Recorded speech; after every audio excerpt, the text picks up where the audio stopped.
All right, what's up, Knucklehead Nation? Adam Youngblood Araby back here again with Mariano Hernandez Corona. Man, I am so excited for this one. You know, Mariano, you've been in the Lions Den a few times, man, and each time I think you've had such a fantastic performance. How are you feeling today, man? Yeah, I'm feeling all right. Can't wait. It's 2 months.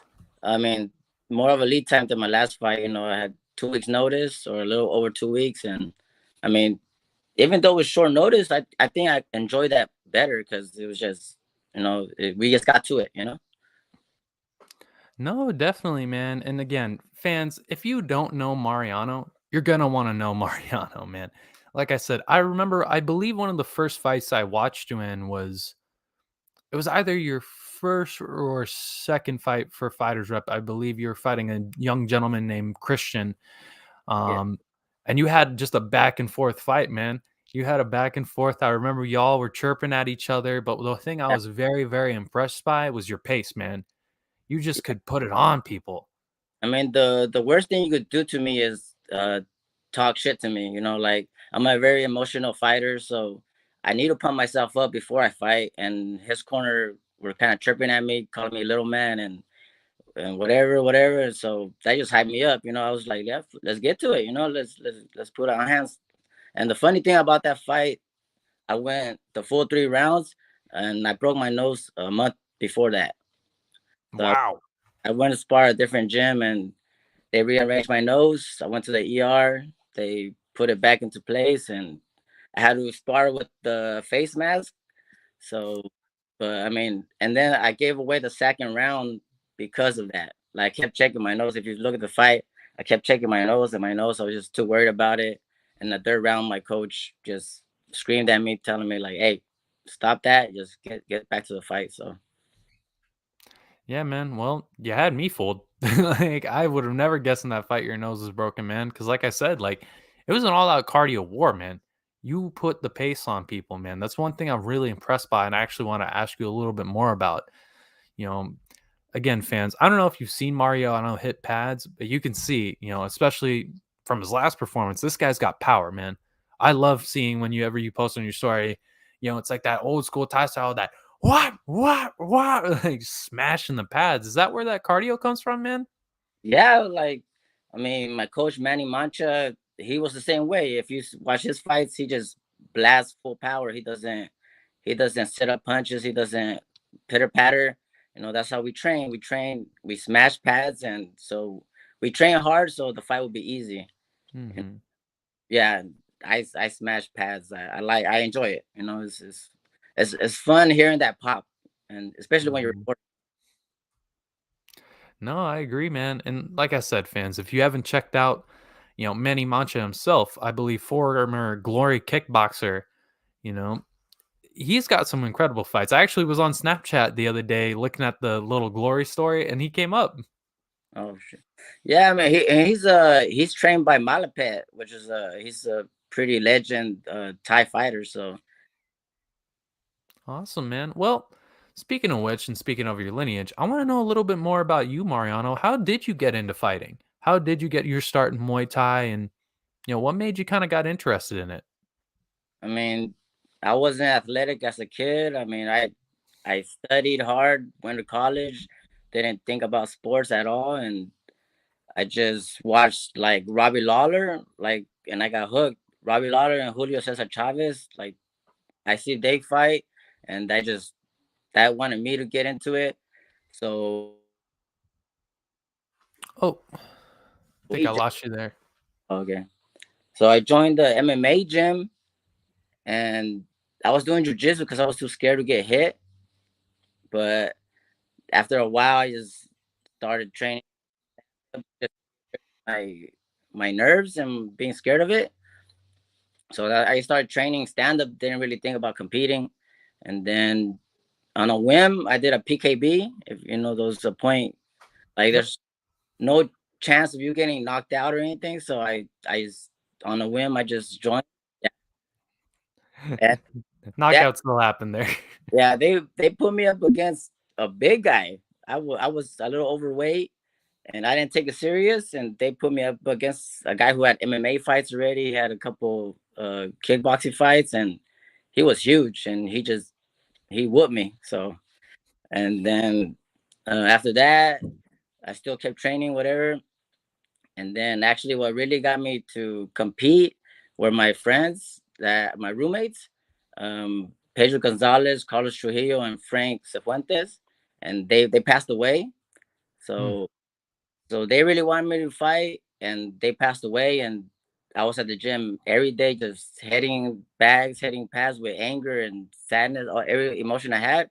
And then Hmm. came up to me and said, "Hey, you like here every day, hitting pads hard as fuck. Like, let's just put you on a real fight." So I got in a real fight and went from there. Wow, man. So you kind of fell into it, man. You started out with jujitsu, decided to train stand up, took a PKB on a whim, and then, obviously, and I'm sorry to hear about that loss. I'm sure that was very tough. Yeah, Loss is never an easy thing, but you, in a beautiful way, took that loss and that pain and used it as motivation for something brighter. I yeah. think that's a very beautiful story and something that you should be very proud of yourself, sir. I mean, everything. I kind of dedicate all my to them. Like my walkout song is a song we used to sing together all the time. We used to just drink cold ones and just sing something to remind you by Stain. And that's the song I walk out to. Mhm. And then my friend, they used to call themselves the Wolf Pack because we're always together. So my Mhm. shorts, all pictures of wolves, and I dedicate all my fights to them.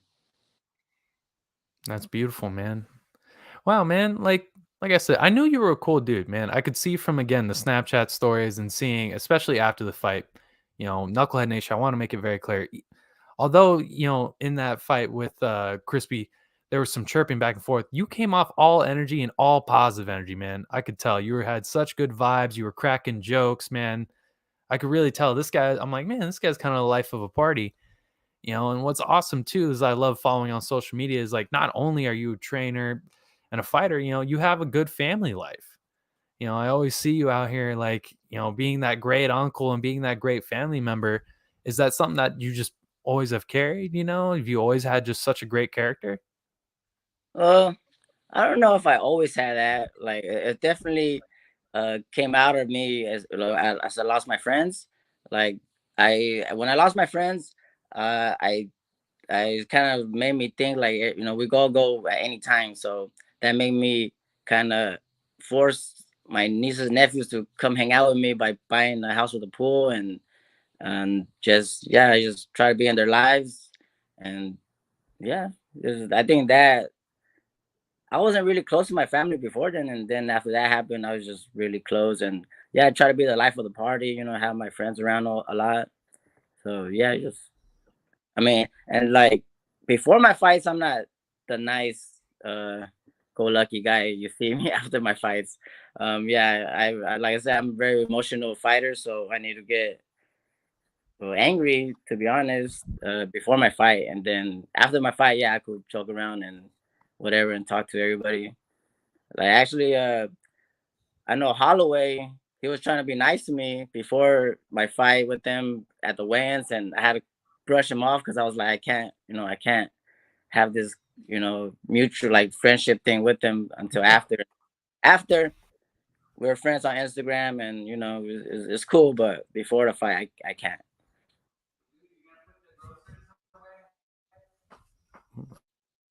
Um, yeah, man, that's awesome. Like, I think that's at,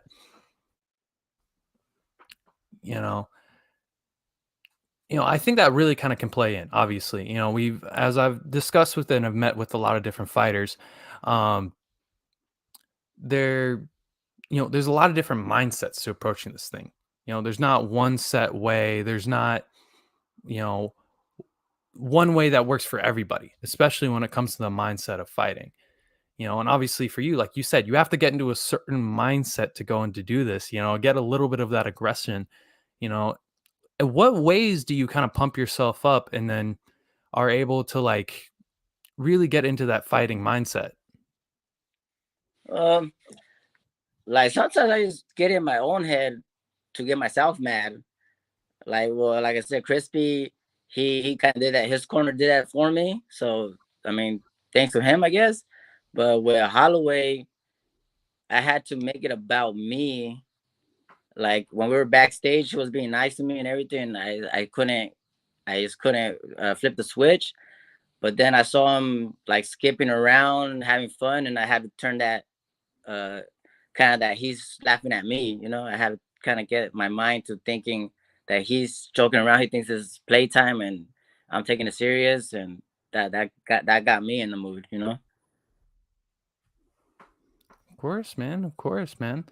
Well, and then for your next fight, how did you kind of get yourself in that mindset? Because you said you kind of struggled with that a little bit, and with him kind of being trying to be a nice, respectful guy, and you kind of had to brush him off. Yeah. How is it in a more difficult time where maybe there isn't that animosity there, there isn't that piss and vinegar there, and that rage to go fight this guy? How do you kind of manifest that? I mean, it happens during the fight. I get if I get hit, I'm gonna want it back. Hmm. Especially if I hear the crowd awing and doing all that when I get hit, like I can have that. I need it back twice. Twice over. Like my first fight, that's what happened. I didn't know the kid. He brought he brought a lot of people to my hometown, and I couldn't get going until like if you see the fight, my headgear comes off, and so I had to go to my corner and put the headgear back on. And my coach was screaming at me. He was like, "What are you doing? Like, get out there, show them who you are." And that got in my head, and then I Hmm. started putting the pressure on him, and then he landed a couple hits, and that that got into me, and I just started going at it, and I pushed. That's what helps me too, is push the pace. Just me getting hit, I want it back. That Hmm. I go forward and I try not to stop. That's awesome, man. That's awesome. Well, I'm also a lover of storylines here, right? We were obviously talking your fight history in that last fight. There was a bit of a flyweight title eliminator. And so in that, you got a 2 week notice call, came in, showed out, incredible first round knockout, you know, showed that devastating power in those hands. And now it looks like you got a flyweight title shot against David Death Dealer Marquez, man. I was talking to him about what he makes on this fight last week. Now I want to talk to you. What's your thoughts going into this title fight?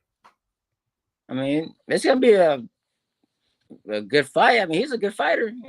I mean, he has more fights than me. He looked better than me and most of the fights, but I mean, like I have that power. I'm gonna try to connect on him.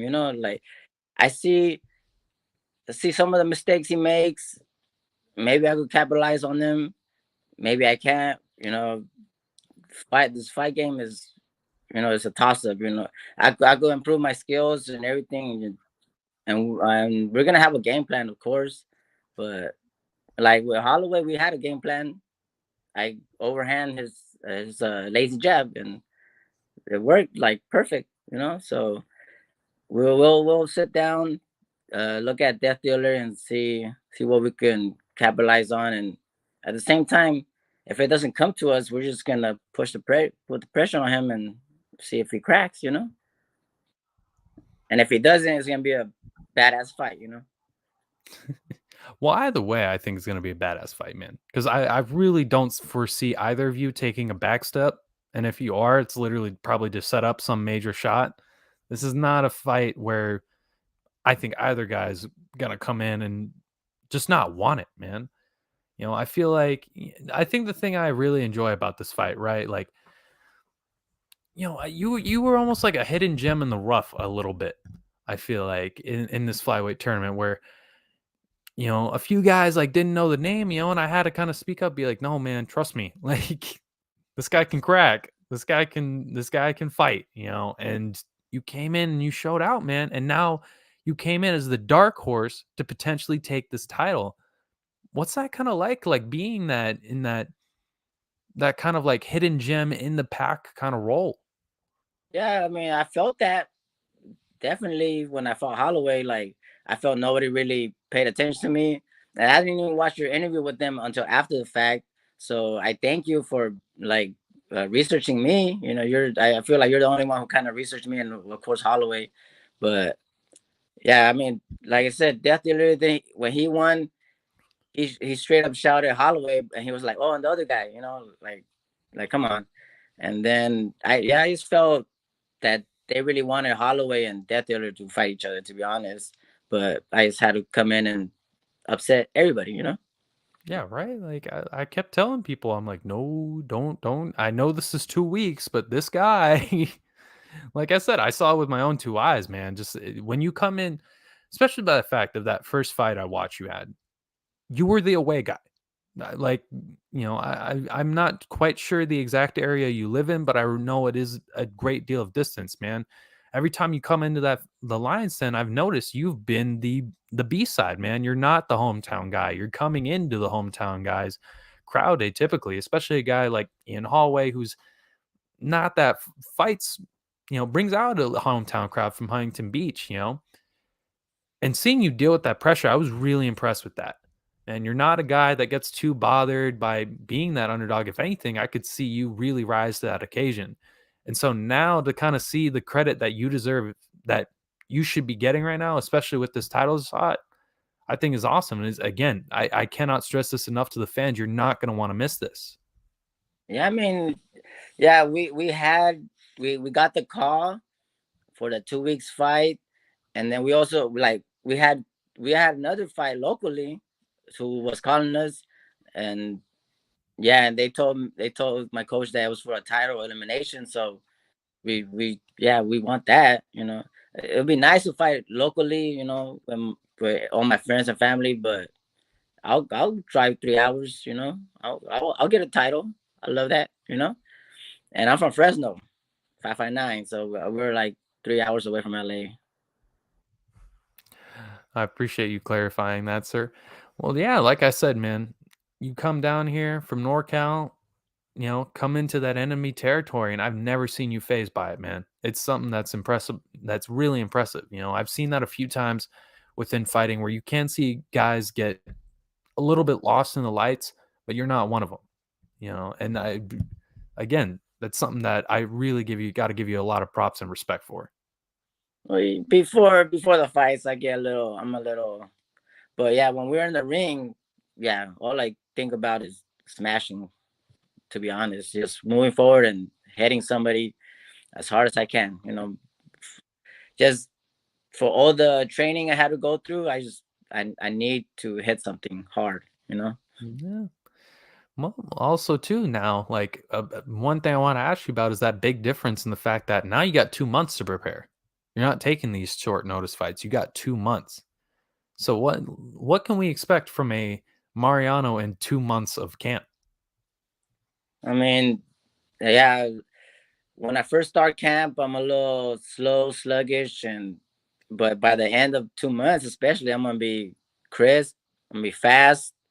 I mean, I'm gonna be angry, especially for having to diet and having to train all those hours I'm gonna put in. So yeah, I'm gonna come after it.